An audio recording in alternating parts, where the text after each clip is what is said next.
నమస్తే, welcome to సరదాగా కాసేపు ఏ సెలబ్రిటీ టాక్ షో. ఈరోజు మన షోకి వచ్చేసారు ఎల్ఎంఏ లిటిల్ మ్యూజిషియన్ అకాడమీ అధినేత. ఎందరో విద్యార్థులను తీర్చిదిద్దిన ఘనత ఆయనది. జాతీయ స్థాయిలో అంతర్జాతీయ స్థాయిలో ఆయన విద్యార్థులు పేరు గడించారు. వేలాదిగా విద్యార్థులకి ఉచిత శిక్షణ అందించినటువంటి మహోన్నత వ్యక్తి. సాక్షాత్తు ఆ సరస్వతి పుత్రుడు అందిస్తున్న విశేష సేవలతో ఎంతో మంది విద్యార్థులు తమ ప్రతిభను చాటుకుంటూ ముందుకు వెళ్తున్నారు. ఇంతకీ అంతమంది ప్రతిభావంతుల్ని తీర్చిదిద్దిన ఆ మహానుభావులు ఎవరు అనుకుంటున్నారా? ఇంకెవరో కాదండి, శ్రీ రామాచారి గారు. రామాచారి గారి గురించి ఇండస్ట్రీలో తెలియని వారెవరు? ప్రతి ఒక్కరికి ఆయన సుపరిచితం. ఈరోజు మన స్టూడియోలో శ్రీ రామాచారి గారు ఉన్నారు. వారి గురించి, వారి ఇంత సక్సెస్ వెనుక కారణం ఏంటి, ఇంత ఉచిత సేవ అందించడానికి ఉన్న రీజన్ ఏంటి, ఇలాంటి ఎన్నో విషయాల్ని శ్రీ రామాచారి గారిని అడిగి తెలుసుకుందాం. నమస్తే రామాచారి గారు. నమస్కారం అండి. రామాచారి గారు అనే ఈ పదం సుపరిచితమైన పదంగా మారింది. ఈ ఒక వ్యక్తి పేరు ఇప్పుడు ఒక శక్తిగా మారిందని చెప్పొచ్చు. ఎందుకంటే వేలాదిగా ఎంతో మందిని మీరు తీర్చిదిద్దారు. తెలుగు ఇండస్ట్రీలో ఏ సింగర్ని, అప్కమింగ్ సింగర్స్ని ఎవరిని అడిగినా మీరు ఎక్కడ నేర్చుకున్నారా అమ్మా అంటే రామాచారి గారు. ఈ పేరు నేను ఈ మధ్యకాలంలో ఇంకా ఎక్కువగా విన్నాను సార్. ఇంత గొప్ప వ్యక్తి వెనుక ఉన్నది ఎవరు? రామాచారి గారు అనే వ్యక్తి ఇంతమందిని తీర్చిదిద్దడానికి స్ఫూర్తి ఏమిటి? ముందుగా భగవంతుడి ఆశీస్సులు. మంచి తల్లిదండ్రులను ఇచ్చాడు భగవంతుడు, మంచి గురువులను ఇచ్చాడు. మా నాన్నగారు కుమాండూరి కృష్ణమాచార్యులు గారు, అమ్మగారు యశోదమ్మ గారు, అలాగే గురువులు సికింద్రాబాద్ మ్యూజిక్ కాలేజ్ కిట్టప్ప గారు, అలాగే ఓర్గంట్ లీలావతి గారు, శ్రీ పివి సాయిబాబా గారు. వీళ్ళ శిక్షణలో అలాగే ఇంకా చాలామంది దగ్గర నేను నేర్చుకుంటున్నాను. ఇంకా అటు కర్ణాటక సంగీతం, హిందుస్థానీ సార్ ఇంకా నేర్చుకుంటున్నానని చెప్తున్నారు. నేర్చుకుంటూ నేర్పిస్తున్నానండి. అంటే నిత్య విద్యార్థి అంటారు కదా. నిత్య విద్యార్థి. నేర్చుకోవడం ఆపేయద్దండి. ఎప్పుడు నేర్చుకోవడం ఆపేస్తే ఇంకా నేర్పించడం కూడా ఆపేస్తాను నేను. ఏ రోజు నేర్చుకోవడం ఆపేస్తానో అదే రోజు నేర్పించడం ఆపేస్తాను. మా పిల్లలకు కూడా అదే చెప్తాను. ఏ రోజు మీరు నేర్చుకోవడం, సాధన చేయడం ఆపేస్తారో అదే రోజు పాడడం కూడా ఆపేయండి అని. అందుకోసం ఎవరైనా, నేనైనా అండి, ఎవరైనా ఏ రంగంలో అయినా, డాక్టర్స్ అయినా, లాయర్స్ అయినా అలా నేర్చుకుంటూ అప్గ్రేడ్ చేసుకుంటూనే చేస్తారండి. నేనే కాదండి, అందరూ అదే చేస్తారు. అంటే ఆల్ గొప్పవాళ్ళందరూ కూడా నిత్య విద్యార్థులే. కాబట్టి వాళ్ళ స్ఫూర్తితో ఇంకోటి నేర్చుకోకపోవడం వల్ల ఏం జరుగుతుందో నాకు తెలుసు. నేర్చుకుంటూ వెళ్ళేంత వరకే మనకి చెప్పే, ఇంకొకళ్ళకి నేర్పించే శక్తి మనకు ఉంటుంది. నేర్పించడం ఆపేశాక ఉండదు. అందుకే అందరూ నేర్చుకోవాలి, నేర్చుకుంటూనే ఉండాలి. నేను నేర్చుకుంటున్నాను చాలామంది దగ్గర. కర్ణాటక సంగీతం, హిందుస్థానీ, అలాగే కీబోర్డ్ నేర్చుకున్నాను, హార్మోనియం వాయిస్తాను, రిథమ్స్ వాయిస్తాను. సో అలా నేర్చుకుంటూనే ఉన్నాను. ఇంకా అనేక రాగాలు నేర్చుకోవాలండి. నేను నేర్చుకునేవి చాలా తక్కువ, నేను నేర్చుకోవాల్సినవి ఎక్కువ ఉంటాయి. తండ్రి గారి స్ఫూర్తితో వచ్చారు. సో మొదటి అడుగు ఎలా పడింది సార్? మొదటి అడుగు అంటే మేము పుట్టింది పల్లెటూరు అండి, మెదక్ జిల్లా శివంపేట. అక్కడ చిన్న పల్లెటూరు, పక్కన పెద్దగొట్టిముట్ల ఆనుకొని ఉంటుంది, దగ్గరే అడవి అంతా. అక్కడ మేము పుట్టి పెరిగాం. మా నాన్నగారు వేద పండితులు, గుడిలో పూజారిగా చేసేవారు. అలాగే అటు వైష్ణవాలయంలో, ఇటు శైవాలయంలో రెండిట్లో పూజలు చేసేవారు నాన్న. పౌరోహిత్యం చేసేవారు. నేను పెరిగిన పల్లెటూరు అడవి. ముందు నాకు మొట్టమొదటి గురువు నా అడవి తల్లే. ఓకే. అక్కడే మా పల్లెటూరు. అక్కడ జరిగే జానపద గీతాలు, అక్కడ పాడుకుంటున్న భజనలు, జానపద గీతాలు, పశువులు, పక్షులు, రైతులు, కష్టజీవులు, వాళ్ళ మధ్యన పెరిగాను నేను. కాబట్టి నా పల్లె తల్లి, అడవి తల్లి, మా ఊర్లో ఉండే అందరూ కూడా వాళ్ళ ఒడిలో పెరిగాను నేను. అందరూ చిన్న పల్లెటూరు అండి, ఆప్యాయంగా ఉంటుంది. అందరూ ఎవరైనా సరే వాళ్ళందరినీ వరుసలతో పిలుచుకుంటారు. వాళ్ళు ఏ సామాజిక వర్గమైనా సరే ఒకళ్ళనొకళ్ళు అత్తయ్య, అత్త, కాక, అన్న అని పిలుచుకుంటారు. అలాంటి ఊర్లో ఆప్యాయతలతో పెరిగిన ఊరది. చిన్నప్పుడు జానపద గీతాలు పాడుతుండేవాడిని. రేడియోలో విన్న పాటలు ఎక్కువ పాడుతుండే. అవే నా తొలి గురువులు. పల్లె రేడియో, అలాగే యక్షగానాలు, కోలాటాలు, ఇట్లాంటివన్నీ చిన్నప్పుడు నేను నేర్చుకున్నాను. సంగీతం నేర్చుకోలేదు చిన్నప్పుడు. పూర్తిగా హరికథలు, యక్షగానాలు, జానపదాలు వీటి మీద మీకు పూర్తిగా అవగాహన ఆ వయసులో కలిగింది. మా నాన్నగారు హరికథలు చెప్పేవారు కూర్చొని. అలాగే యాదగిరిగుట్టలో జరిగే ఉత్సవాలకు వెళ్ళేవాళ్ళం. మా నాన్నగారు అక్కడే చదువుకున్నారు యాదగిరిగుట్టలో. ఎవ్రీ ఇయర్ అక్కడ బ్రహ్మోత్సవాల్లో వెళ్ళి అక్కడ జరిగే హరికథలు, నాటకాలు, సంగీత కచేరీలన్నీ చూస్తూ ఇవన్నీ కూడా స్ఫూర్తి నాకు చిన్నప్పుడు. మా అమ్మగారు మంగళహారతులు పాడేవారు. మా నాన్నగారు చేసే పూజల్లో కూడా పూజల తర్వాత భజన, మంగళహారతులు ఇవన్నీ. తర్వాత మా నాన్నగారి పక్కన కూర్చొని నేను వంత పాడేవాడిని హరికథల్లో. కొంచెం అది జానపద శైలిలో ఉంటుందన్నమాట. మౌళిత్రయం అని మా సిద్దిపేట మెదక్ జిల్లాలో వాళ్ళు రచించిన మహాభారతం మా నాన్నగారు పాడేవారు. మేము తందనాన రామాయణం అనేవాళ్ళు. దశకంఠుండు కోపమునొంద తనలో తానే తాపమునొంద దశరథ సుతుని జంపదలచినాడే రావణుడు అని మా నాన్నగారు అంటే మేమంతా రామయ్య రావయ్య రామయ్య రామయ్య అని నేను పాడేవాడిని. అలాగే అహిరావణుని బిల్వదలచినాడే రావణుడు రామయ్య రావయ్య రామయ్య రామయ్య నేను తాళం వాయిస్తూ వంత పాడేవాడిని. ఇలా మొత్తం హరికథ అయ్యాక ఒక మంగళహారతి పాడే ఏదో ఒకటి. అప్పుడు మీ ఏజ్ ఎంత ఉండొచ్చు? చిన్నపిల్లని, స్కూల్లో చదువుతున్నాను. చదివింది కూడా నేను అక్కడ గవర్నమెంట్ మా ప్రాథమిక పాఠశాల పెద్దగొట్టుముట్ల, అలా high school Shivampet Gomaram high స్కూల్లో చదువుకున్నాను. మేడ్చల్ జూనియర్ కాలేజ్, తర్వాత ఉస్మానియా యూనివర్సిటీలో 2 గ్రాడ్యుయేషన్స్ చేశాను. ఓకే. అంటే చిన్నప్పుడు బాగా అల్లరి చేసేవారా? చదువు మీద ఇంట్రెస్ట్ ఎక్కువ చూపించేవారా? మ్యూజిక్ మీద ఇంట్రెస్ట్ ఎక్కువ ఉండేదా మీకు? చదువు మీద ఎక్కువ లేదండి, అంతంత మాత్రమే. మాకు అంత స్ట్రెస్ లేదు అప్పుడు చదువు. చక్కగా మేము తెలుగు మీడియం చదువుకున్నది. చక్కగా ఆడుతూ పాడుతూ చదువుకునే వాళ్ళం. మా టీచర్లు కూడా మా ప్రాంతం వాళ్ళు, అక్కడ వాళ్ళే ఉండేవాళ్ళు. అంతా బాగా తెలిసిన వాళ్ళు, చక్కగా ముద్దుగా చెప్పేవాళ్ళు. అప్పుడప్పుడు అల్లరి చేస్తే పడేవి, కానీ ఒక ఆప్యాయత ఉండేది. అలా ఆడుతూ పాడుతూ ఎక్కువ మేము ఆడుకున్నాం. పల్లెటూరులో కోతి కొమ్మ చాటలు, మోట బావులు ఉండేవి, ఈత కొట్టడాలు, పరిగెత్తడాలు, ఇంకా సీజనల్ ఫ్రూట్స్ అట్లా తినడాలు.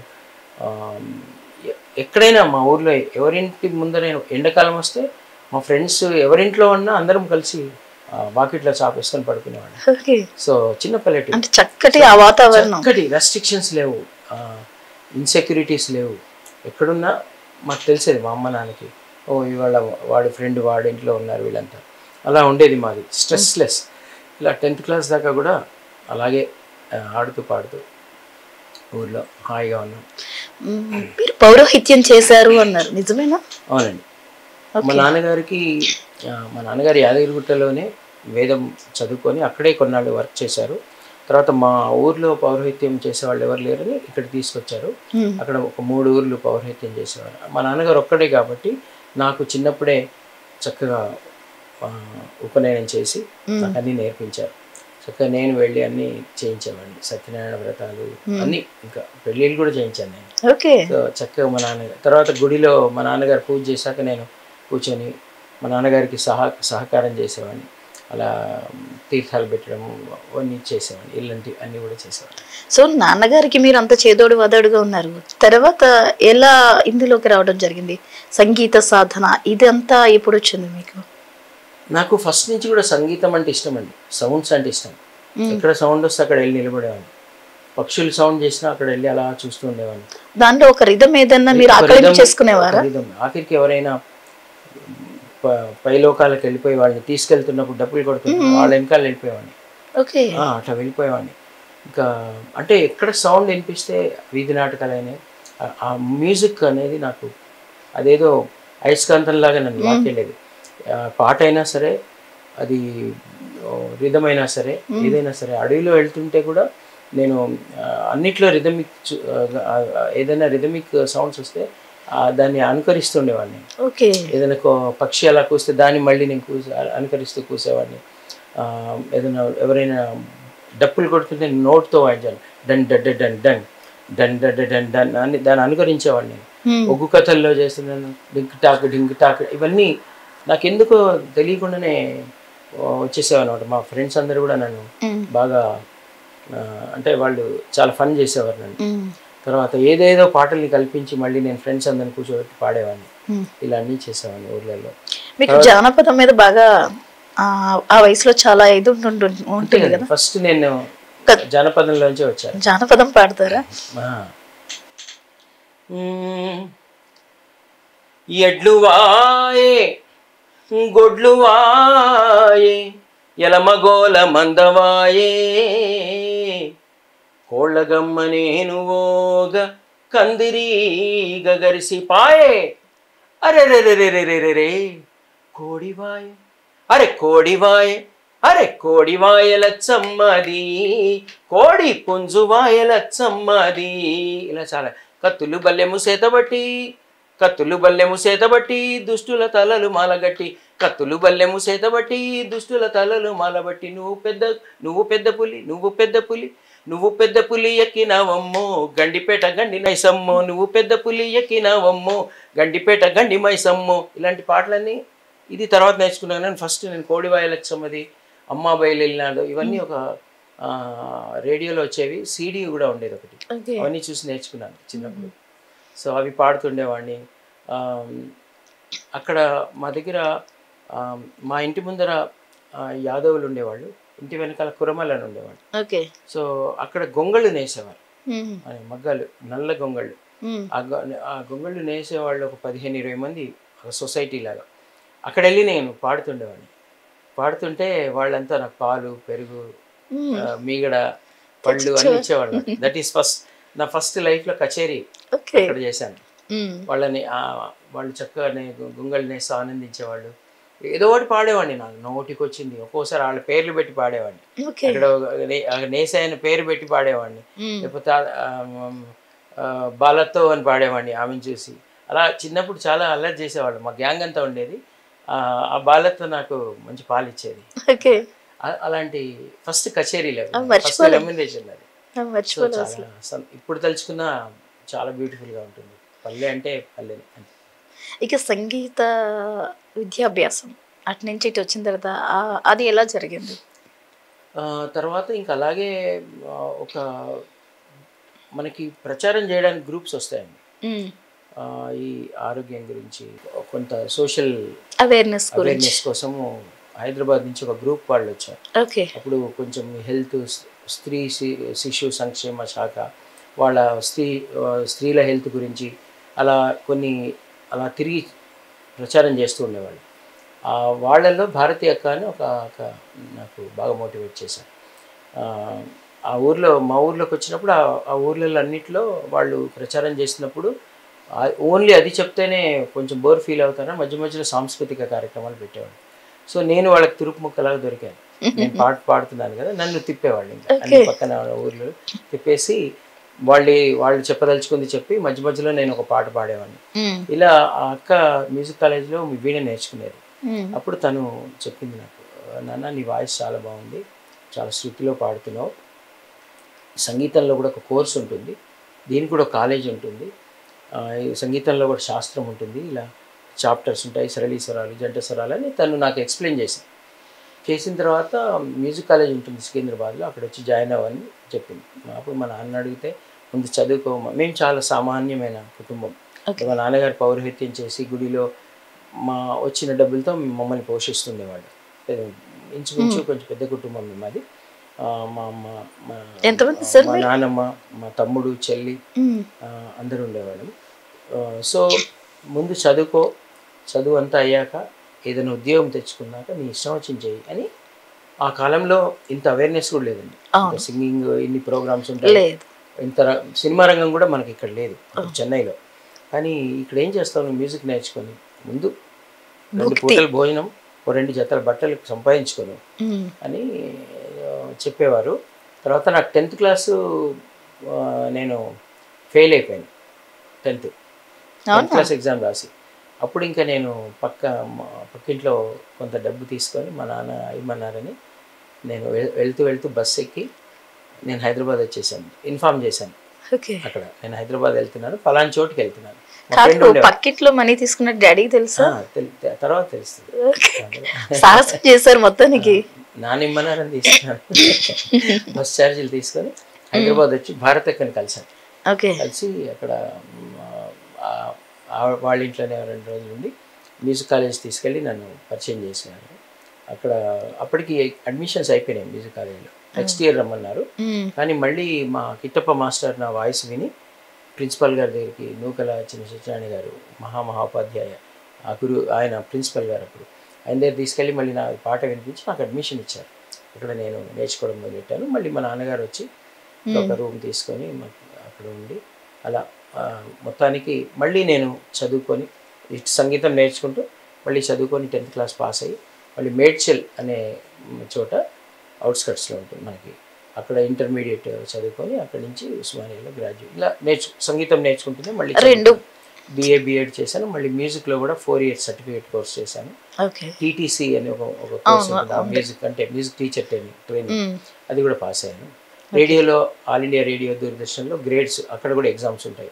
అక్కడ కూడా grade 1 music director, higher B high grade సింగర్గా నేను ఆ పరీక్షలన్నీ పాస్ అయ్యాను. ఆ రోజుల్లో అది చాలా గొప్ప కదా సార్. అదేమి మామూలు విషయం కాదు. ఒక రేడియోలో పాడే అవకాశం కానీ దూరదర్శన్లో ఈ విధంగా ఫస్ట్ నేను పాడింది రేడియోలో బాలానందం బాల వినోదం. రేడియో అక్కయ్య గారు జానకి రాణి గారు చాలా ఎంకరేజ్ చేశారు నన్ను. NS శ్రీనివాసన్ గారు, అలాగే అక్కడ ఉండే మా పాల్గొమ్మి మాస్టర్ గారు, చిత్తరంజన్ మాస్టర్ వీళ్ళందరూ చాలా ఆప్యాయంగా చూసేవారు. అక్కడే నాకు సాయిబాబా గారిని పరిచయం చేశారు, PV సాయిబాబా గారు. ఆయన ఇంకా నాకు లలిత సంగీతం నేర్పిస్తూ నన్ను పాడిస్తూ ఇంకా చాలా ఇంకా ఉధృతమైన ప్రోగ్రామ్స్ చేసేవారు ఆయన. సార్ LMA స్థాపనకి రీజన్ ఏంటి? 25 years సక్సెస్ఫుల్గా పూర్తి చేసుకున్నారు. మీరు ఉచిత శిక్షణ ఇస్తున్నారు. ఉచితంగా శిక్షణ ఇవ్వడము అనేది చాలా గొప్ప విషయం, సామాన్యమైన విషయం కాదు. ఒకవేళ మనం ఆరంభించిన అదే నిబద్ధతతో చివరి దాకా దాన్ని తీసుకువెళ్ళడం అనేది కొంతమందికి మాత్రమే సాధ్యమవుతుంది. అది మీకు సాధ్యమైంది. 25 సంవత్సరాలుగా ఉచిత శిక్షణ ఇస్తున్నారు. అసలు LMA అనేది స్థాపించడానికి పర్టికులర్ రీజన్ ఏమైనా ఉందా? అంటే నాకు మా గురువులు ఉచితంగా నేర్పించారండి. ఓకే, డబ్బు తీసుకోలేదు. పైగా నేను నా క్లాస్ అయ్యాక భోజనం కూడా మా గురువులు ఇంట్లోనే చేసేవాడిని.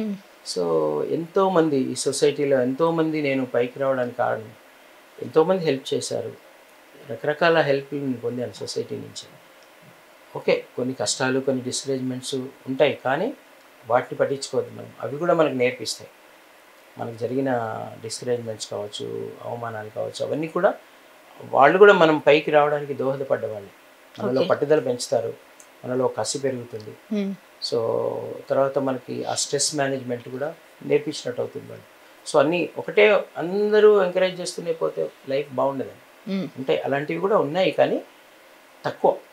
ఎక్కువ నన్ను అందరూ ప్రేమించి నన్ను ప్రోత్సహించి నా పాటలు మెచ్చుకొని నాకు హెల్ప్ చేసిన వాళ్ళే. కాబట్టి భగవంతుడు చెప్పాను, మంచి తల్లిదండ్రులు, మంచి గురువుల్ని, మంచి ఫ్రెండ్స్, మంచి ఫ్యామిలీని ఇచ్చాడు, మంచి ఆరోగ్యవంతమైన శరీరం ఇచ్చాడు, గొంతు ఇచ్చాడు, శృతి ఇచ్చాడు. ఏదో ఒకటి చేయాలి కదా మనం. భగవంతుడికి, సొసైటీకి థ్యాంక్స్ గివింగ్ అంటారు. మనకి ఫారెన్లో థ్యాంక్స్ గివింగ్ డే అని ఒకటి ఉంటుంది. అంటే ఎవరెవరు మనకు హెల్ప్ చేస్తారో వాళ్ళకి ఏదో ఒక రకంగా థ్యాంక్స్ చెప్తారు. మరి నేను ఎలా థ్యాంక్స్ చెప్పాలి అనుకొని నా దగ్గర డబ్బు ఎక్కువేం లేదు, అలాంటిది ఏం చేయలేను. కానీ నా దగ్గర గురువులు ఇచ్చిన విద్య ఉంది, ఇంకా నేర్చుకుంటున్నాను, పిల్లలకి నేర్పిద్దాం. This is my thanksgiving to the society, my parents, gurus and God. మీకున్న ప్రతిభతో ఎన్నో కోట్లు సంపాదించుకోవచ్చు. మీరు అలా ఆలోచించుంటే ఇప్పుడు కూడా సంపాదిస్తున్నానండి. అంటే కోట్లు సంపాదించట్లేదు, నాకు కావాల్సినంత దేవుడు ఇంకో రకంగా ఇస్తున్నాడు. ఉచితంగా ఓన్లీ భారతదేశంలో మాత్రమే ఉచితంగా నేర్పిస్తానండి. నేను ఎప్పుడైనా యుఎస్కి ఇక్కడికి వెళ్ళినప్పుడు నేను అక్కడ గురుదక్షిణ తీసుకుంటాను. తర్వాత వేరే చోట నేను ప్రోగ్రామ్స్ చేస్తాను. నాకు బ్యాండ్ ఉంది, నాకు స్టూడియో ఉంది, వ్యాపారం ఉంది. ఇవన్నిట్లో నేను చక్కగా తీసుకుంటానండి. కానీ ఇక్కడ ఇండియాలో 25 ఏళ్ళుగా భగవంతుడి దయతో, గురువుల ఆశీస్సులతో ఎలాంటి ప్రలోభాలకు వెళ్లకుండా నేను ఉచితంగా నేర్పించగలుగుతున్నాను. అదంతా ఆశీస్సులు. ఇంత సుదీర్ఘ ప్రయాణం చేస్తూ LMAని ముందుకు నడిపిస్తున్నారు, కానీ సొంత నిర్మాణం ఉన్నటువంటి ఒక బిల్డింగ్ కూడా లేని పరిస్థితి ఎందువల్ల అంటారు? బిల్డింగ్ అంటే మేము యాక్చువల్గా దీని చరిత్ర ఏంటంటే, నేను రేడియోలో పాడేవాడిని, దూరదర్శన్లో పాడేవాడిని. దాని తర్వాత ఈటీవీలో పాడుతా తీయగాని స్టార్ట్ అయింది. బాలు గారి ఆధ్వర్యంలో ఫస్ట్ బ్యాచ్ నేను పాడాను. ఫస్ట్ సిరీస్లో ఫస్ట్ సిరీస్ ఫైనలిస్ట్ నేను. చాలా మెగా సిరీస్ అది, చాలా బిగ్ హిట్ అది పైన మేము పాడాం, సిరీస్ చాలా పెద్ద సిరీస్.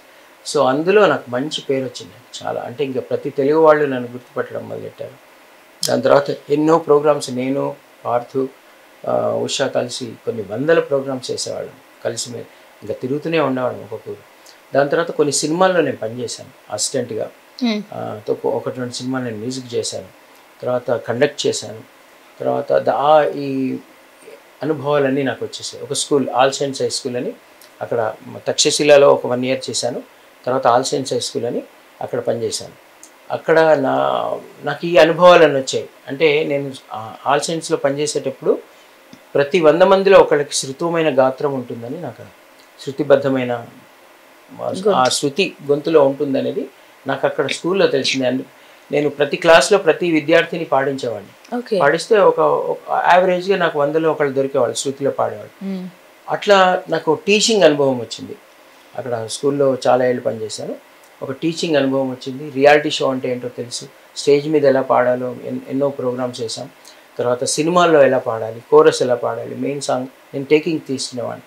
కాబట్టి ఈ అనుభవం అంతా జోడించి ఇక్కడ సినిమా ఇండస్ట్రీ అంతా చెన్నైలో ఉండేదండి. ప్రతి ఒక్క కోరస్ చేయాలన్నా మేము చెన్నైకి చేసుకొని వచ్చాం. నేనే చేసుకొని వచ్చి ఒక్క పాటకు కోరస్ కావాలంటే 4-5 రోజులు పట్టేది మాకు. అటు వెళ్ళి అక్కడ వాళ్ళు దొరకాలి, స్టూడియో దొరకాలి, సింగర్స్. ఇదంతా ఇక్కడ లేదు ఇండస్ట్రీ. అప్పటికే షూటింగ్స్ అవన్నీ కూడా ఇక్కడ అయ్యేవండి. మ్యూజిక్ మాత్రం చెన్నైలో అయ్యేది. అప్పుడు ఇక్కడున్న మ్యూజిషియన్స్ అంతా పెద్దవాళ్ళని అడిగినప్పుడు ఇక్కడ సింగర్స్ లేరు, కోరస్, తర్వాత స్ట్రింగ్స్ సెక్షన్ అంటారు, కొన్ని ఇన్స్ట్రుమెంట్స్ ఇలా లేకపోవడం వల్ల మనం అక్కడ డిపెండ్ అవుతున్నాం. ఇక్కడ మ్యూజిక్ స్టూడియోలు కట్టారండి, రికార్డింగ్ స్టూడియోలు. అప్పుడు నాకు అనిపించి బాలు గారి దగ్గరికి వెళ్ళి, సార్ ఇలా ఇక్కడ మన దగ్గర సింగర్స్ లేరు అంటున్నారు, లేకపోతే ఏం చేస్తామండి, ఆడుకుంటాం, లేకపోతే మనం పండించుకుంటాం. సో పండించుకుందాం అనిపిస్తుంది నాకు. అదేదో చిన్నప్పుడు నేను ఒక సినిమా చూశాను, కృష్ణ గారు అనుకుంటా. వాళ్ళ బ్రదర్స్ అంతా మోసం చేస్తారు కృష్ణ గారిని. మోసం చేసి ఒక బీడు భూమి ఆయనకి ఇచ్చి మంచి భూమి వాళ్ళు తీసుకుంటారు. మళ్ళీ ఆయన లైఫ్లో విజయ నిర్మల గారు వచ్చి వాళ్ళు కష్టపడి దాన్ని సాగు చేసుకొని, ఆ రాళ్ల భూమిని సాగు చేసుకొని వాళ్ళు రిచ్ అవుతారు. తర్వాత దాన్ని బాగా ప్రూవ్ చేస్తారు. అది నాకు బాగా ఇన్స్పిరేషన్. అయితే లేదు అన్న దగ్గర మనం చేయాలి.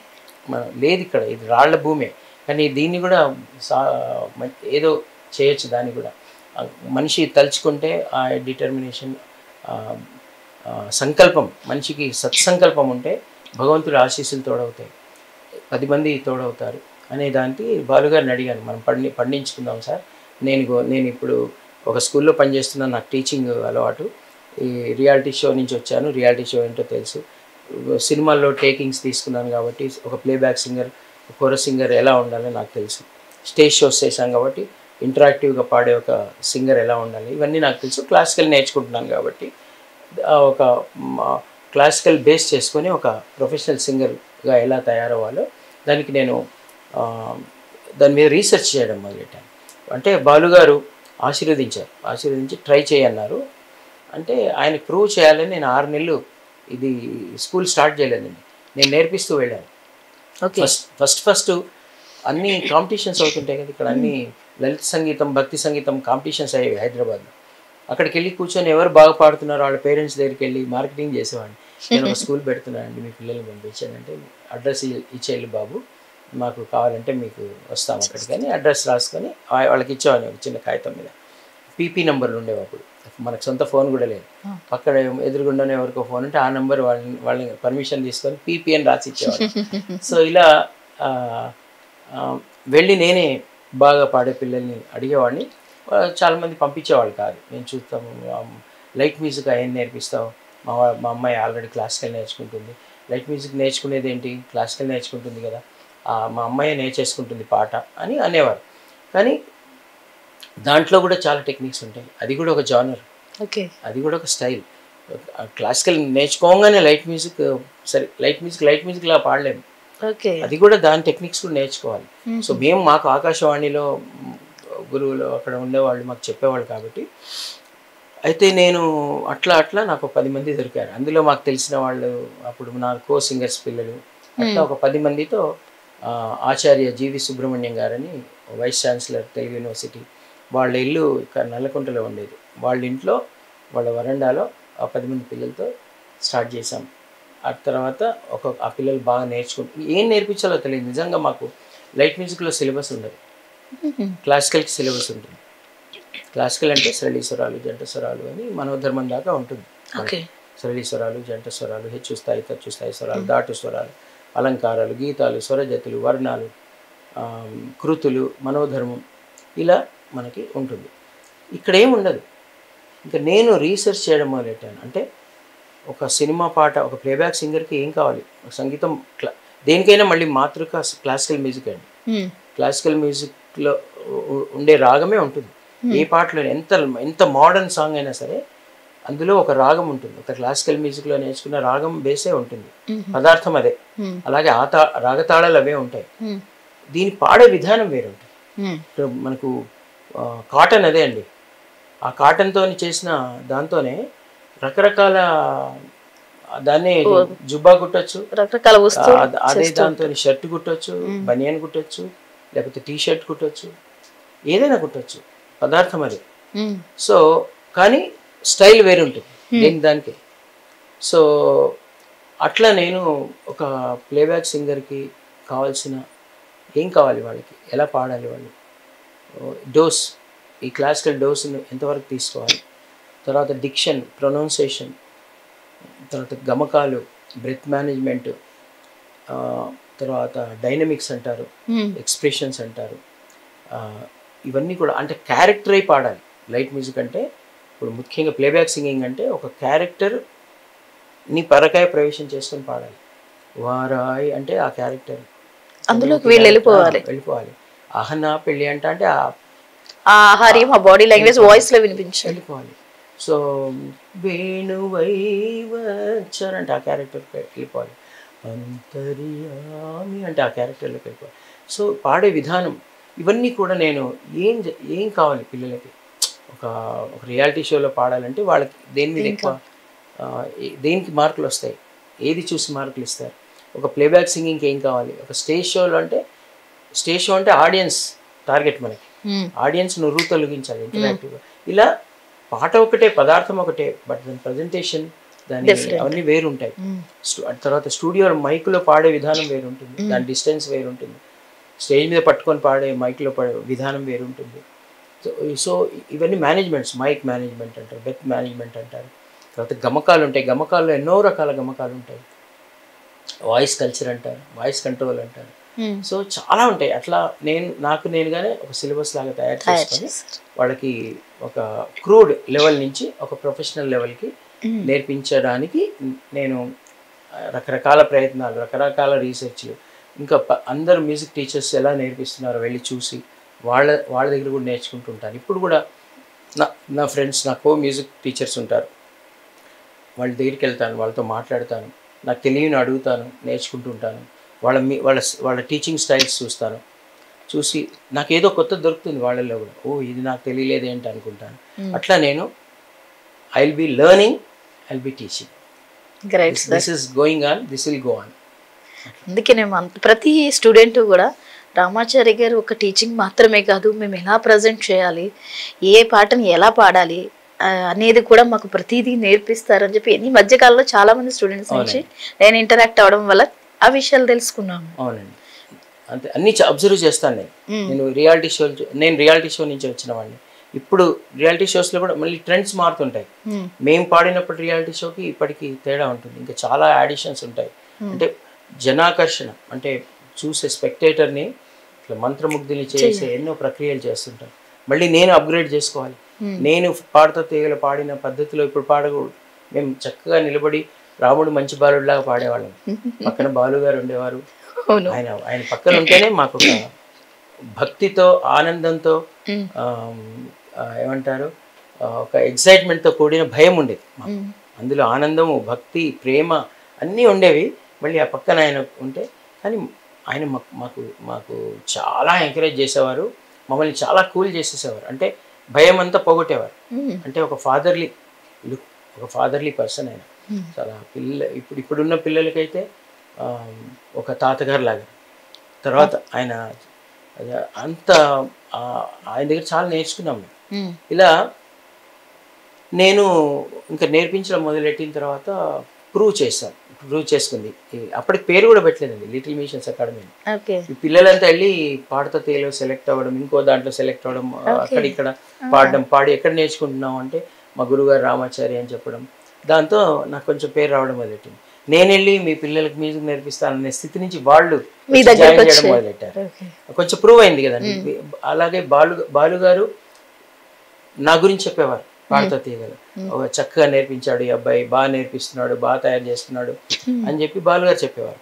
చెప్పిన తర్వాత ఎంతోమంది చూసేవారు. చూసి ఇంకా ఇప్పుడు దాని తర్వాత బాలుగారు, నువ్వు అన్న మాట నిలబెట్టుకున్నావు, నువ్వు చక్కగా నేర్పిస్తున్నావు, very good, you are doing good, నాకు I can visualize the future అని ఆయన నన్ను చెప్పడము.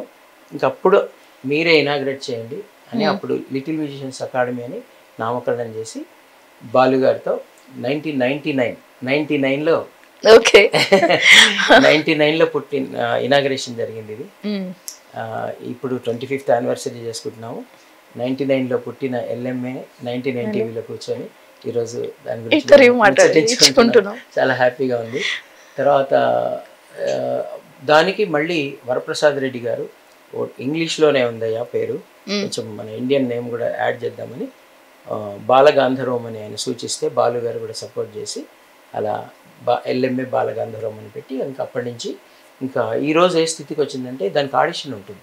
ఇప్పుడు అందరిని తీసుకోండి, ఎవరైతే శృత్వమైన గాత్రాలు ఉంటాయో వాళ్ళు బేసిక్స్ నేర్చుకున్న తర్వాత వాళ్ళకి నేను ఆడిషన్ చేస్తాను. ఆడిషన్ చేసి ఎవరైతే కరెక్ట్గా శృతిలో పాడుతున్నారో వాళ్ళని తీసుకొని ఒక భూమిలో వజ్రం రాయిని తీసుకొని సానపట్టి కోహినూర్ వజ్రంగా తయారు చేస్తాను కదా, అలా మన అకాడమీలో నేను తయారు చేస్తాను. అలాగే ఈ పిల్లలందరినీ నేను కంపల్సరీగా క్లాసికల్ మ్యూజిక్ నేర్చుకునేటట్టు మోటివేట్ చేస్తాను.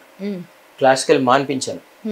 నా దగ్గర లైట్ మ్యూజిక్ నేర్చుకోవాలంటే మీరు క్లాసికల్ నేర్చుకోవాల్సిందే, శాస్త్రీయ సంగీతం మినిమం వర్ణాల దాకా నేర్చుకోండి అని వాళ్ళని, తర్వాత మీ ఇంట్రెస్ట్ని బట్టి నేర్చుకోండి, but minimum you should learn till varnams అని. నేను అస్సలే నేర్చుకుని పిల్లలు కూడా నా దగ్గర జాయిన్ అయ్యాక నేను క్లాసికల్ మ్యూజిక్లో జాయిన్ చేస్తాను ఆ పిల్లలు. సో కొంతమంది అసలే నేర్చుకున్న వాళ్ళు కూడా అద్భుతంగా పాడతారు పుట్టుకతోనే. కొంతమంది చైల్డ్ ప్రాడేజెస్ ఉంటారు. సో మోస్ట్లీ నేను గీతాల దాకా నేర్చుకున్న వాళ్ళే తీసుకుంటాను, కానీ ఒక్కోసారి ఏమి నేర్చుకోకుండా కూడా చాలా బాగా పాడే పిల్లలు ఉంటారు. వాళ్ళని కూడా తీసుకొని వెంటనే వాళ్ళని ఒక క్లాసికల్ టీచర్ దగ్గర నేను వాళ్ళ పేరెంట్స్ని మోటివేట్ చేసి పెట్టిస్తాను. అటు వాళ్ళు క్లాసికల్ కూడా నేర్చుకుంటుంటారు. నా దగ్గర ఎవ్రీ ఆదివారం పొద్దున 10 నుంచి సాయంత్రం 6 దాకా 2 బ్యాచ్లతో క్లాసెస్ చెప్తాము. ఈరోజు పల్లె నుంచి వస్తారు సెలెక్ట్ అయిన వాళ్ళు. అంటే మన ఇప్పుడు 2 రాష్ట్రాల నుంచి ప్రతి అన్ని ప్రాంతాల నుంచి బస్సులు రైళ్ళు ఎక్కి వచ్చి నేర్చుకుంటారు. వైజాగ్ నుంచి వస్తారు, నెల్లూరు నుంచి వస్తారు, మెదక్ నుంచి వస్తారు, నల్గొండ నుంచి వస్తారు, జంట నగరాల్లో అన్ని ప్రాంతాల నుంచి వస్తారు. ఒక అమ్మాయి పూనా నుంచి వచ్చి నేర్చుకుంటుంది ఎవ్రీ వీక్. ఒక అమ్మాయి కడప నుంచి వచ్చి నేర్చుకుంటుంది. ఎవ్రీ వీక్ వస్తారు. ట్రైన్ ఎక్కుతారు, వస్తారు, బస్ ఎక్కుతారు, వచ్చి ఇప్పుడు ఇంతకుముందు ఆంధ్ర మహిళా సభ కాలేజీలో నేర్పించేవాళ్ళం. అంటే ముందు మా జీవీఎస్ గారి ఇంట్లో నేర్పించేవాళ్ళం. దాని తర్వాత మా ఇంకొక కార్ షెడ్లో నేర్పించాం మేము. ఎందుకంటే అది సరిపోవట్లేదని 4 కార్లు పట్టే పెద్ద షెడ్ ఉండేది. కార్లన్నీ బయట పెట్టి శుభ్నీత్ సింగ్ అని మా స్టూడెంట్, సో వాళ్ళ ఇంట్లో నేర్పించేవాడు. దాని తర్వాత అది సరిపోక దుర్గాబాయి దేశ్ముఖ్ కాలేజ్ ఉంది కదా, అందులో లిటరసీ హౌస్ అని ఒక హాల్ రెంట్కి తీసుకొని అక్కడ చాలా ఏళ్ళు నేర్పించాం. ప్రస్తుతం పివి నరసింహారావు గారి పుత్రిక వాణీదేవి గారు ఎమ్మెల్సీ గారు మాకు ఉచితంగా వాళ్ళ కాలేజీలో ప్లేస్ ఇచ్చారు. మాదాపూర్లో ఎస్వి ఫైన్ ఆర్ట్స్ కాలేజ్ అని, మీరు సొంత భవనం కట్టుకునేదాకా ఇక్కడ చేసుకోండి అని వాణీదేవి గారు, అజిత గారు వాళ్ళు దే ఆర్ సో కైండ్, మాకు ఆ ప్లేస్ ఇచ్చారు. అక్కడ నేర్పిస్తున్నాం. ఇప్పుడు సొంత భవనం కట్టుకునే దిశగా మేము ఇప్పుడు ఫండ్స్ రైజ్ చేస్తున్నాం. సో సొంత భవనం కట్టుకున్నాక మాకు చిన్నజీయర్ స్వామి వారి ఆశీస్సులు అందించి రామేశ్వరరావు గారు, మై హోమ్ రామేశ్వరరావు గారు ఆయనకి సూచించారు, మనం హెల్ప్ చేద్దాం, మంచి పని చేస్తున్నాడు రామాచారి అంటే ఆయన కూడా పెద్ద మనసుతో ప్లేస్ ఇవ్వడానికి చెప్పారండి. ఎప్పుడో చెప్పారండి, ప్లేస్ ఇస్తున్నారు. అప్పుడు నేను హైదరాబాద్లో సిటీలో సెంటర్లో కొంచెం ప్లేస్ ఇవ్వండి అని అడిగాను. ఇప్పుడు ఆయన మళ్ళీ కాదు హైదరాబాద్లో డెవలప్ అవుతుంది, చిన్న ప్లేస్ వద్దు, నువ్వు కొంచెం పెద్దగానే తీసుకొని, పెద్దగా తీసుకుంటే కొంచెం ఆడిటోరియం అన్ని కట్టుకోవచ్చు నువ్వు, దాన్ని మ్యూజిక్ రీసెర్చ్ సెంటర్గా చేద్దామని. Super sir. సో మనకి క్లాసికల్ మ్యూజిక్లో ఎస్ఆర్ఏ అని ఉందండి కోల్కతాలో, అది ఐటీసీ వాళ్ళు ఇలాగే హెల్ప్ చేస్తే అక్కడ బిల్డింగ్ కట్టుకొని సంగీత్ రీసెర్చ్ అకాడమీని వాళ్ళు క్లాసికల్ మ్యూజిక్లో అపారమైన రీసెర్చ్ చేస్తున్నారు. అక్కడి నుంచి ఎంతోమంది వరల్డ్ గ్రేడ్ క్లాసికల్ మ్యూజిషియన్స్ తయారవుతున్నారు. అలాగే లైట్ మ్యూజిక్లో మన పల్లె పదాల మీద, మన జానపద సంగీతం మీద, మన బాలగీతాలు, ఎంతో సంపద ఉండండి మనకి, ఎంతో మనకి అద్భుతమైన సాహిత్యం, అద్భుతమైన సంగీతం చేసి బయటకు తెలియని పాటలు ఎన్నో ఉన్నాయి. లలిత గీతాలు అంటారు, పల్లె పాటలు, మన అమ్మమ్మ నాన్నమ్మ పాడే బాలగీతాలు అంటే రైమ్స్ అంటారు తెలుగులో, తెలుగు రైమ్స్.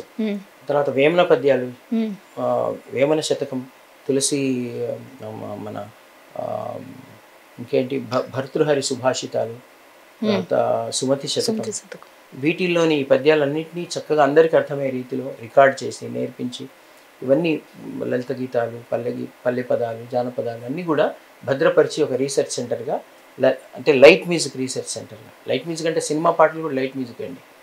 లైట్ అంటే శాస్త్రీయ సంగీతంలోంచి కొంచెం సరళం చేసి పాడేది లైట్ మ్యూజిక్ అండి, లలిత గీతం అంటారు. ఇప్పుడు మనం వినే సినిమా పాట, సిరిమల్లె నీవే విరిజల్లు కావే వరదల్లె రావే వలపంటె నీవే ఎన్నెల్లు తేవే ఎదమీటి పోవే, ఇవన్నీ కూడా లలిత సంగీతం కిందకి వస్తాయి.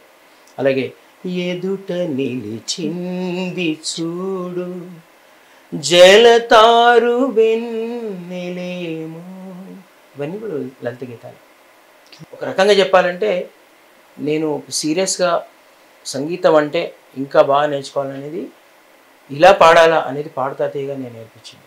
ఓకే. ఎందుకంటే బాలు గారు ఆఫ్ స్క్రీన్ కూడా మాకు చాలా నేర్పించేవారు, అక్కడ వచ్చే జడ్జెస్ కూడా చాలా సూచనలు ఇచ్చేవారు. తర్వాత పక్క సింగర్స్ అద్భుతంగా పాడేవాళ్ళు, అప్పుడున్న గొప్ప గాయకులంతా పాడారు అప్పుడు. సో ఒక ఇన్స్పిరేటివ్గా ఉండేది అది. అదొక మాకైతే ఇప్పటికి కూడా అనిపిస్తుంది, మాకు అది కాంపిటీషన్ కాదండి, ఇట్స్ ఎ ట్రైనింగ్ సెంటర్. ప్రతి సింగర్కి ఒక ట్రైనింగ్ సెంటర్ అది. ఎన్ని పాడానంటే కొన్ని వందలు వేలు పాడానండి, డివోషనల్ సాంగ్స్, లలిత గీతాలు, చాలా రికార్డింగ్స్ పాడాను.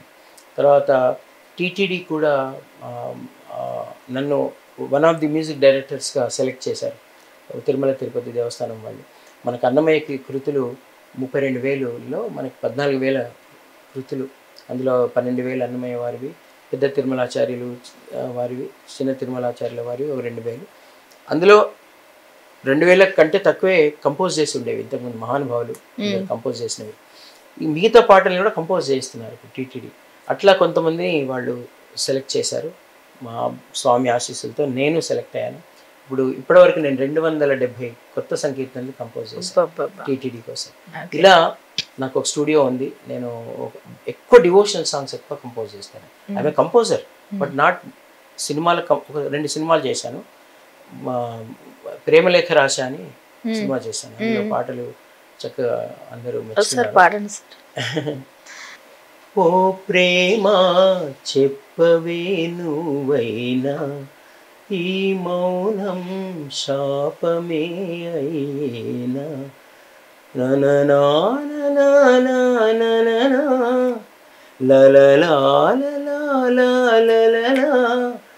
మనసార మన్నించమని నీతో చెప్పాలని అని ఒక పాట చేశాను. వెంకటేశ వెంకటేశ నాకొక గర్ల్ ఫ్రెండ్ కావాలి అని ఒక పాట చేశాను. చాలా డిఫరెంట్ సాంగ్స్ కదా, డిఫరెంట్ సాంగ్స్ చేశాను. కానీ ఎక్కువ సినిమాలు చేయలేదండి. నేను ఎక్కువ ప్రైవేట్ లలిత గీతాలు, భక్తి గీతాలు ఎక్కువ. ఇంకా ఇంచుమించు అన్ని క్షేత్రాల్లో నేను వాళ్ళకి కావాల్సిన పాటలు చేశానండి. ఈవెన్ చినిజేరు స్వామి వారి చాంటింగ్ ఒకటి ఉంటుంది.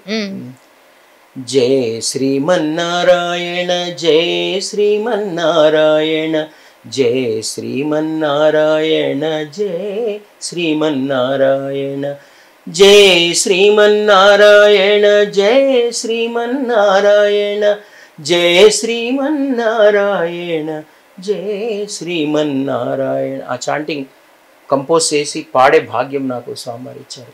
వరల్డ్ అంతా కూడా అదే అందరు పాడుకుంటారు.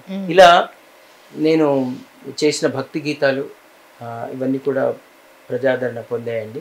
అందరూ మెచ్చుకున్నారు, ఆశీర్వదించారు, పాడుకుంటున్నారు చాలా మంది. బాలు గారికి మీరు బాగా చేరువయ్యారు. అవునండి. పాడుతూ అది ఒక కంటెస్టెంట్ గా మాత్రమే కాకుండా ఆయనతో అంత సాన్నిహిత్యం ఎలా వచ్చింది, ఆ ర్యాప్ ఎలా కుదిరింది? బాలు గారి కుటుంబం అంటే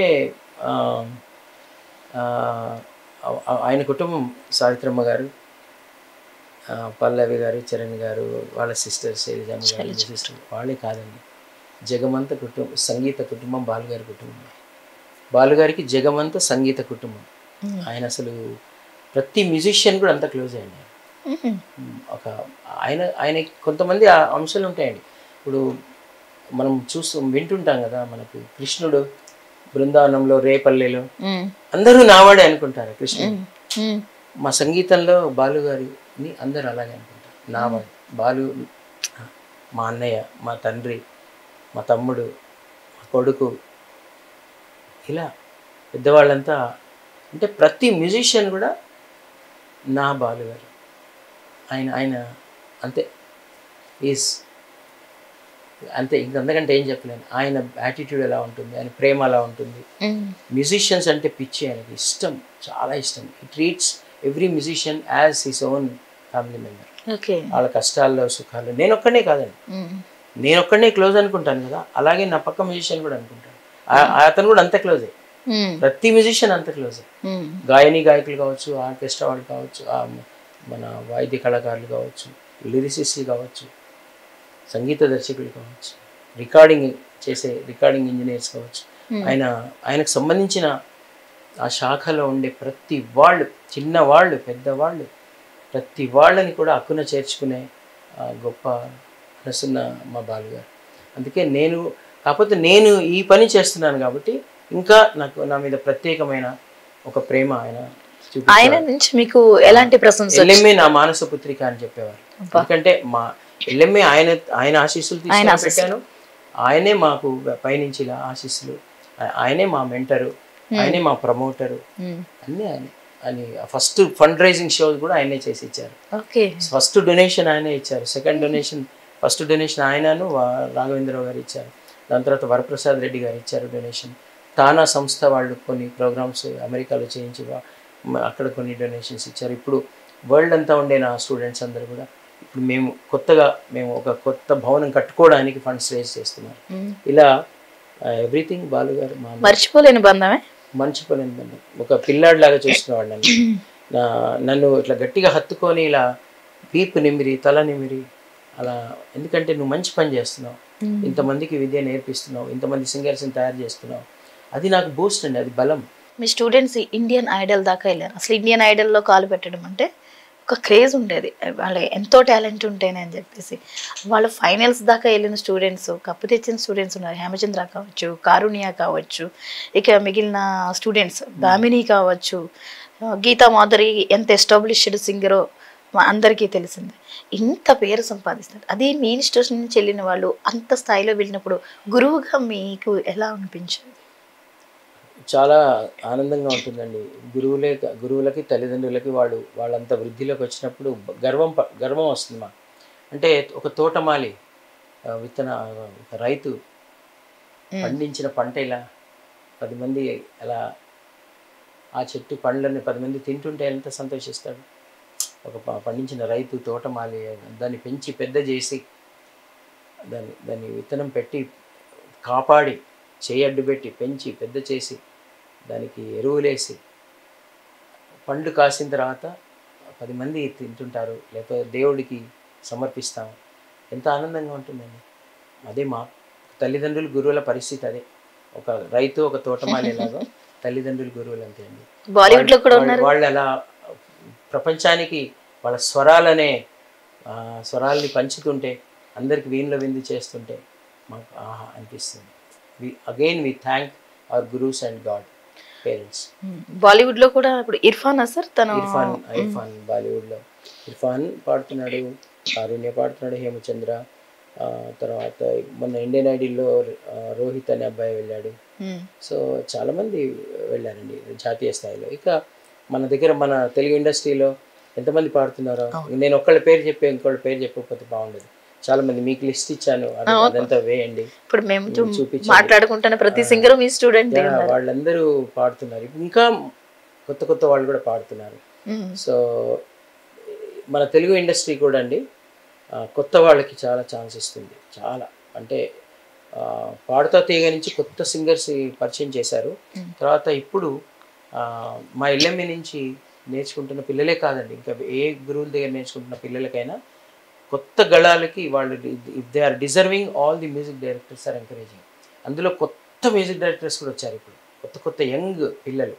వాళ్ళు కూడా ఎంత అద్భుతంగా చేస్తున్నారంటే వాళ్ళు కూడా ఈ కొత్త పిల్లలందరికీ ఛాన్స్ ఇస్తున్నారు. డైరెక్టర్స్ యాక్సెప్ట్ చేస్తున్నారు, ప్రొడ్యూసర్స్ యాక్సెప్ట్ చేస్తున్నారు. వాళ్ళు కూడా కొత్త గళాలు భలే వెరైటీ ఉందప్ప అంటున్నారు. కాబట్టి మంచి good things are happening for singers. తండ్రిగా కంటే కూడా గురువుగానే చాలా అటాచ్మెంట్ ఎక్కువ అనుకుంటా. గురువుగానే అందరితో పాటు వాళ్ళకి నేర్పిస్తాను, ప్రత్యేకంగా ఏముండదు. అదే తర్వాత వాళ్ళకి అందరిలాగే మీరు వెళ్ళి ప్రయత్నించండి అని చెప్పి నేను ఎవరికి ఏ కంపోజర్కి వెళ్ళి నేను ఫోన్ చేసి చెప్పాను, నేను మా అబ్బాయి పాడతాడు, మా అమ్మాయి పాడుతుంది, మీరు పాడించండి. ఎందుకంటే అది వాళ్ళకి ఇరిటేటింగ్గా ఉంటుంది. చాలా మనం ఎవరు రికమెండ్ చేసినా ఇరిటేషన్ వస్తుంది. సో మా పిల్లలకు కూడా చెప్తాను, మీరు వెళ్ళండి, కలవండి, మీ పాటను వినిపించండి. ఇప్పుడు యాక్సెస్ ఉంది. ఇప్పుడు ఒకప్పుడు అంటే మేము చెన్నైకి వెళ్ళి వాళ్ళు ఎప్పుడు కలుస్తారో ఎట్లా వినిపించాలో తెలియకపోయేది. ఇప్పుడు చాలా ఈజీ. ఇప్పుడు సోషల్ మీడియా ఉంది, మీరు ఒక పాట కవర్ చేసి పెట్టిన అందరు మ్యూజిక్ డైరెక్టర్స్ వింటున్నారండి. ఇప్పుడు ఎంత ఈజీ ఉందంటే ఏదైనా కొత్త వాయిస్ వైరస్ అయిందనుకోండి, చక్కగా చాలా పాపులర్ అయిందనుకోండి, ప్రతి కంపోజర్ వింటాడండి. విని వాళ్ళకి నిజంగా నచ్చితే పిలిపించి పాడిస్తారు. కాదు మీరు రిఫరెన్స్ కాదు, వెళ్ళండి ట్రై చేసుకోండి అని మీరు అన్నప్పుడు వాళ్ళు ఫీల్ అవ్వలేదా? ఎందుకు డాడీ రిఫరెన్స్ ఇవ్వట్లేదు? చిన్న పిల్లలు కదా, అవ్వలేదని ఎందుకంటాం? అందరం మనుషులమే, మనుషులకు ఉండే అన్నీ ఉంటాయి, మనకి అన్నీ ఉంటాయి. కానీ ఇప్పుడు అర్థం చేసుకున్నారు. అయ్యా నువ్వు ఎందుకు చెప్పవన్నట్టుగా ఉండింది ఫస్ట్, కానీ అర్థం చేసుకున్నాను తర్వాత. సో చెప్పాను, మీకు ఏముంది, మీరు వెళ్ళండి, కలవండి అందరికీ. అప్పుడు సీడీలు ఇచ్చేవాళ్ళు, లేకపోతే క్యాసెట్లో చేసి ఇచ్చేవాళ్ళు, తర్వాత మెయిల్లో పంపించేవాళ్ళు, తర్వాత ఇప్పుడు వాట్సాప్లో పంపిస్తున్నారు. అట్లీస్ట్ వాళ్ళ అసిస్టెంట్స్ కన్నా పంపిస్తున్నారు. ఇంకోటి, మీరు వెళ్ళండి, ముందు కోరస్లు పాడండి. ఇట్లా మా పిల్లలందరూ కూడా ముందు కోరస్లు పాడారండి వెళ్ళి. అది మాత్రం నేను పరిచయం చేశాను, మొత్తం గుంపుగా పరిచయం చేశాను. రాఘవేంద్రరావు గారు ఫస్ట్ చిన్న ప్రైవేట్ రికార్డింగ్స్ నాతో చేయించినప్పుడు నేను వెళ్ళి ఈ పిల్లల్ని నా దగ్గర పాడించేవాడు. అక్కడ కీరవాణి గారి పరిచయం జరిగింది. తర్వాత గంగోత్రి సినిమాకి మొత్తం బాగా పాడే పిల్లలందరినీ మా సంస్థలో కూడా డిఫరెంట్ గ్రేడ్స్ ఉంటాయండి. Grade 1, grade 2, grade 3, professional grade, elite grade అని ఉంటాయి. అలా ఫిల్టర్ చేసుకుంటే నేను బెస్ట్ బ్యాచ్లో తీసుకెళ్ళి గంగోత్రిలో పాడించాను. కీరవాణి గారి సంగీతం అక్కడ ఫస్ట్ రాఘవేంద్రరావు గారు, దాని తర్వాత శ్రీరామదాసు, తర్వాత వజ్రోత్సవాలు, ఇలా పాడిస్తున్నప్పుడు కీరవాణి గారు ఏం చేసేవారంటే ఆ గ్రూప్లోనే అందరు వాయిస్లు వింటారు. ఆయన ఒక్కొక్కళ్ళ వాయిస్ వింటారు ఏదో ఒక టైంలో, వాళ్ళతో మాట్లాడుతూ ఆయన అందులోంచే చాలామంది సోలో సింగర్స్గా ఆయన ఛాన్స్ ఇచ్చారు. తర్వాత మణిశర్మ గారు, కోటి గారు, దేవిశ్రీ ప్రసాద్ గారు, తమన్ గారు, అనూప్ రూబెన్స్, ఒక్కళ్ళు కాదండి, అందరు కంపోజర్స్, ఇప్పుడున్న యువ కంపోజర్స్ అందరు కూడా, భీమ్స్ గారు, అందరూ, everybody is giving chance to deserving good singers. మీ వైఫ్లో సుజాత గారిలో మీకు బాగా నచ్చిందండి? సుజాత ఇంకా ఫ్యామిలీని బాగా చూసుకుంటున్నారు. అంటే మా అమ్మగారు ఉంటారు, మా అత్తగారు కూడా, మా మామగారు వెళ్ళిపోయాక అత్తగారు కూడా ఉంటారు. బాగా పెద్దవాళ్ళని బాగా చూసుకుంటుంది. మా ఇంట్లో అందరినీ బాగా చూసుకుంటుంది. మా తమ్ముడు లక్ష్మణాచారి కూడా మాకు మేము బాగుంటాము బ్రదర్స్ ఇద్దరము. మా మదర్స్ పిల్లలు కూడా, మా తమ్ముడి కొడుకులు కూడా. పెద్దవాడు వేద పండితుడయ్యాడు, చిన్నవాడు ఆడియో ఇంజనీర్. పెద్దవాడు శ్రీకర్ వేద పండితుడు, శ్రీనాథ్ ఆడియో ఇంజనీర్. మా దాంట్లోకి వచ్చేసాడు. సో మా నాన్నగారి అది వారసత్వం వాడికి వచ్చింది పెద్దవాడికి. చిన్నవాడు మా సాకేత్, వీళ్ళంతా కలిసే ఉంటారు. సాకేత్, సోని అండ్ శ్రీనాథ్, వీళ్ళంతా స్తంభి అంటాం. మేమందరం ఫ్యామిలీ అంతా. సుజాత మా మేనేజ్మెంట్స్ అన్ని చేస్తుంది. అందరివి ఆల్మోస్ట్ మేము ఒక కంబైన్డ్ ఫ్యామిలీ లాగా. మరి మీ స్టూడెంట్స్ విషయానికి వస్తే హేమచంద్రలో ఉన్న బెస్ట్ క్వాలిటీ ఏంటి? హేమచంద్ర కూడా అంతే అండి, సాకేత్ లాగే చాలా క్లీన్. ఆడికి కల్లా కావటం ఏముండదు. కారుణ్య composed, very composed, perfectionist. Okay, perfection అంటే వాడికి ఎక్కడ అటు ఇటు భాష కానీ రాగ తాళాలు కానీ పర్ఫెక్ట్ గా ఉండాలి, పద్ధతిగా ఉండాలి అన్నట్టు. గీతామాధురిలో టాలెంట్ ఉంది, డిజైనింగ్ ఉంది, యాక్సెప్టెన్స్ ఉంది. ఈ కాలంలో ఒక ఒక ప్రొఫెషనల్ కి ఉండాల్సిన అన్ని లక్షణాలు ఉన్నాయి అమ్మాయి. She's all others follow, including my daughter. మా సోనీ కూడా ఫాలో అవుతుంది గీతామాధురిని. అంటే she's an example for her successes. చాలా చాలా నేర్చుకోవాలి, అన్నీ ఉన్నాయి అమ్మాయిలో. ఇర్ఫాన్ మంచితనంతో కూడిన డిప్లొమసీ ఉంది. ఇర్ఫాన్ లో పట్టుదల, తర్వాత వైబ్రెంట్ గా ఉంటాడు పాటలో. తర్వాత చాలా మంచి మాట తీరు, చాలా మంచి హ్యూమన్ బీయింగ్, చాలా జాగ్రత్త, యాక్సెప్టెన్స్ ఉంది. తనకి ఏదైనా డిసప్పాయింట్, ఒక పాట రాకున్నా ఐసా హోగా సార్ అంటాడు, అంతేగాని దాన్ని పెద్ద గింజుకొని ఇట్లా చేయరు. అవన్నీ కూడా నేను క్లాసులో నేర్పిస్తా పిల్లలకి. ఫస్ట్ స్ట్రెస్ మేనేజ్మెంట్స్, యాక్సెప్టెన్స్, మనల్ని మనం అనలైజ్ చేసుకోవడం, రీజన్స్, ఇవన్నీ కూడా నేను క్లాస్లో, అంటే పాట ఒకటే నేర్పించాను.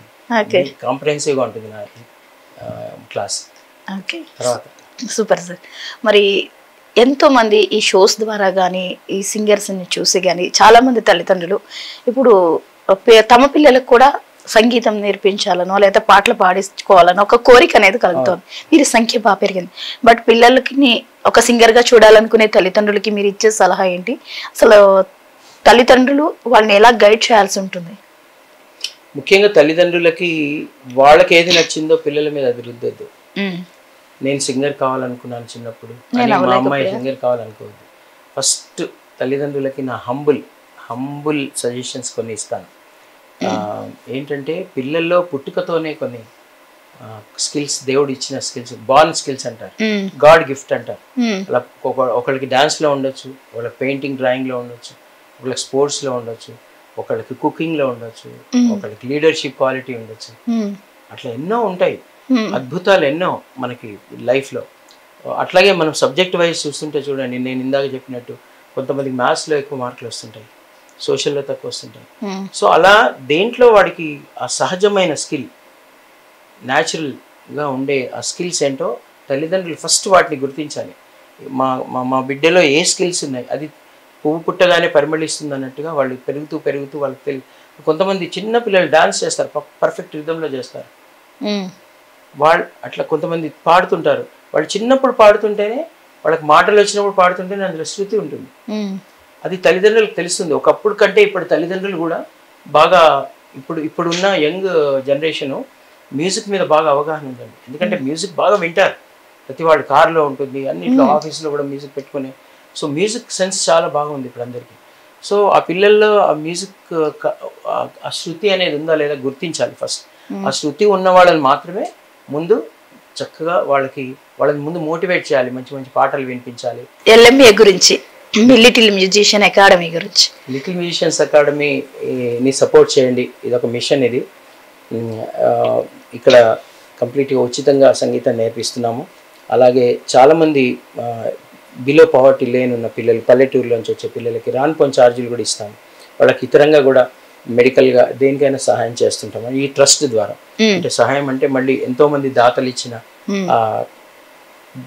ద్రవ్యంలోంచి ఖర్చు పెడతాము. వాళ్ళకి ఇన్స్పిరేషన్ అని ప్రోగ్రామ్స్, చాలా సెమినార్స్, వర్క్షాప్స్ కండక్ట్ చేస్తాం వాళ్ళకి. సో కాబట్టి ఇప్పుడు ఒక సొంత భవనం కట్టుకునే దిశగా మేము వెళ్తున్నాము. కాబట్టి ఆ సొంత భవనానికి మాకు ట్యాక్స్ ఎగ్జామ్షన్ ఉంది, ఎవరైనా డొనేషన్ ఇస్తే ఇక్కడ ఇండియాలో. అలాగే సిఎస్ఆర్ అని ఉంది, ఎఫ్సిఆర్ఏ ఉంది. ఇలా ఇతర దేశాల్లో కూడా మనకి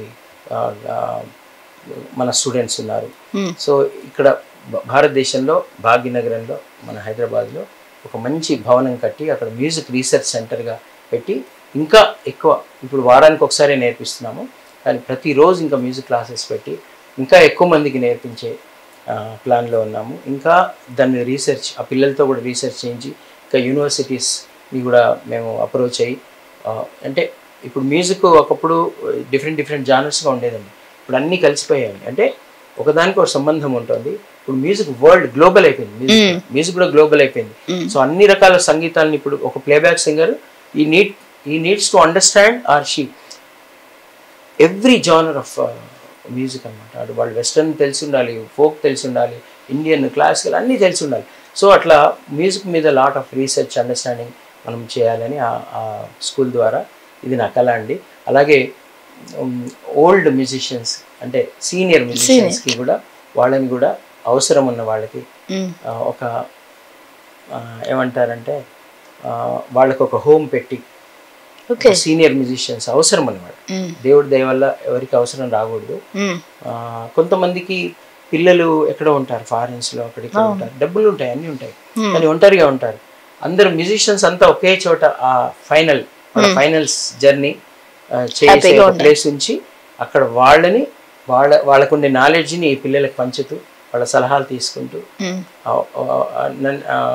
ఏమంటారు అడ్వైజర్స్ హోమ్ అంటాను నేను, వాళ్ళని ఓల్డ్ ఏజ్ హోమ్ అని నేను, ఒక మ్యూజిక్ అడ్వైజర్స్ హోమ్. అట్లా ఒక సీనియర్ సిటిజన్స్ ఎవరైనా సరే, వాళ్ళు ఇన్స్ట్రుమెంటలిస్ట్ కావచ్చు, సింగర్స్ కావచ్చు, అందరిని ఒక హోమ్, అంటే పిల్లలు ఇక్కడ లేని వాళ్ళు, ఇక్కడ ఫారిన్లో ఉన్న వాళ్ళు, లేకపోతే ఏదైనా వేరే స్థితిలో ఉన్న వాళ్ళు, ఆ మ్యూజిషియన్స్ అందరినీ ఒక హోమ్ పెట్టి వాళ్ళని మేము చక్కగా చూసుకుంటూ వాళ్ళ జ్ఞానాన్ని మేము పిల్లలకి పంచుతూ అదొక హోమ్ నిర్వహించాలని కూడా ఒకటి ఉంది. ఈ పిల్లలకేమో స్కూలు, రీసెర్చ్ సెంటర్, పెద్దవాళ్ళకి ఒక హోమ్. ఇది నా కళ. చూడాలి భగవంతుడు అనుగ్రహం. మ్యూజిక్ లవర్స్ ఎంతోమంది ఉంటారు ఈ ప్రపంచం అంతా. తర్వాత ఇక్కడ రెండు రాష్ట్రాల గవర్నమెంట్ ముఖ్యమంత్రులను కూడా కలవబోతున్నాం, సహాయం అడగబోతున్నాం, పెద్ద వ్యాపారవేత్తల సహాయం కూడా తీసుకోబోతున్నాం. ఈ సంఘంలో ఉండే పెద్దలందరూ, ప్రపంచవ్యాప్తంగా ఉండే మన తెలుగు వాళ్ళందరూ తలుచుకుంటే మనకి ఇవన్నీ అసాధ్యం కాదండి, అవుతాయి తొందరగా. ఇన్ని సక్సెస్ను సాధించిన మీరు ఎన్నో పురస్కారాలను అందుకున్నారు కదా, మీకు బాగా సంతోషాన్ని ఇచ్చింది ఇప్పుడు? ఉత్తమ గాయకుడిగా అప్పుడు ఉమ్మడి రాష్ట్రంలో నంది అవార్డు వచ్చింది. తర్వాత తెలంగాణ రాష్ట్రం ఏర్పడ్డాక సెకండ్ ఇయర్లోనే నాకు మా పురస్కారం, రాష్ట్ర ప్రభుత్వ విశిష్ట వ్యక్తుల పురస్కారం నాకు ఇచ్చారు సంగీతంలో. అలాగే వంశీ బర్కిలీ అవార్డు వచ్చింది, రసమయ్య అవార్డు వచ్చింది, రాగసప్తస్వరం అవార్డు వచ్చింది, ఢిల్లీ తెలుగు అకాడమీ అవార్డు వచ్చింది, కళారాధన, కళా దర్బార్, అన్నీ చాలా అవార్డ్స్. అందరూ ఇక్కడున్న కళా సంస్థలన్నీ కూడా ఏదో సుబ్బరామ్ రెడ్డి గారు అవార్డు వచ్చింది, పివి నరసింహారావు గారు గోల్డ్ మెడల్ వచ్చింది, ఈటా అవార్డు లండన్లో ఇచ్చారు నాకు, అమెరికాలో నాకు తానా ప్రెసిడెన్షియల్ అవార్డు ఇచ్చారు డాలస్లో, అలాగే ఆస్ట్రేలియా సిడ్నీలో నాకు విశిష్ట సంగీతంలో ఉగాది పురస్కారం ఇచ్చారు. ఇలా చాలా రోటరీ అవార్డు చాలా ఉన్నాయి, చాలా ఇచ్చారు. అవన్నీ కూడా నేను చేస్తున్న పనికి మెచ్చుకొని నాకు ఇస్తున్న, మనం చిన్నపిల్లలకు ప్రైజ్లు ఇస్తాం కదా, అలా ప్రతి అవార్డు కూడా నాకు చాలామంది ఇచ్చారండి. వాళ్ళందరికీ నా కృతజ్ఞతలు. అదేంటంటే నా బాధ్యతను గుర్తు చేయడం ఇంకా. సో నువ్వు మంచి పని చేస్తున్నావు అని నాకు ఒకసారి నా వీపులో శుభాష్ అంటారు కదా, ప్రతి అవార్డు కూడా ఒక శుభాష్ నాకు. సో అట్లా అందరు చాలామంది ప్రేమగా ఆశీపూర్వకంగా అవార్డులు ఇచ్చారు. సార్ మీ జర్నీని అందులో ఎన్నో ముఖ్యమైన ఘట్టాలని మాతో షేర్ చేశారు. చాలా సంతోషం. మీ విలువైన సమయాన్ని మాకు కేటాయించి ఇన్ని విషయాలని మాతో పంచుకున్నందుకు thank you so much sir. ఏదైతే మీ డ్రీమ్ ఉందో, భవిష్యత్తులో మీరు ఎల్ఎంఏని ఓన్ బిల్డింగ్ని ఎలా ఎస్టాబ్లిష్ చేయాలనుకుంటున్నారో, ఇంకా ఫర్దర్గా మీరు చేస్తున్నటువంటి ఆలోచనలు కార్యరూపం దాల్చాలి. డెఫినెట్గా వాటిల్లో కూడా మీరు అనుకున్నట్లుగా జరగాలని మనస్ఫూర్తిగా 99 టీవీ నుంచి కోరుకుంటున్నాం. Thank you so much sir. చూసారు కదండి, రామాచారి గారితో సరదాగా కాసేపు మరో గెస్ట్తో మళ్ళీ కలుద్దాం. Keep watching 99 TV.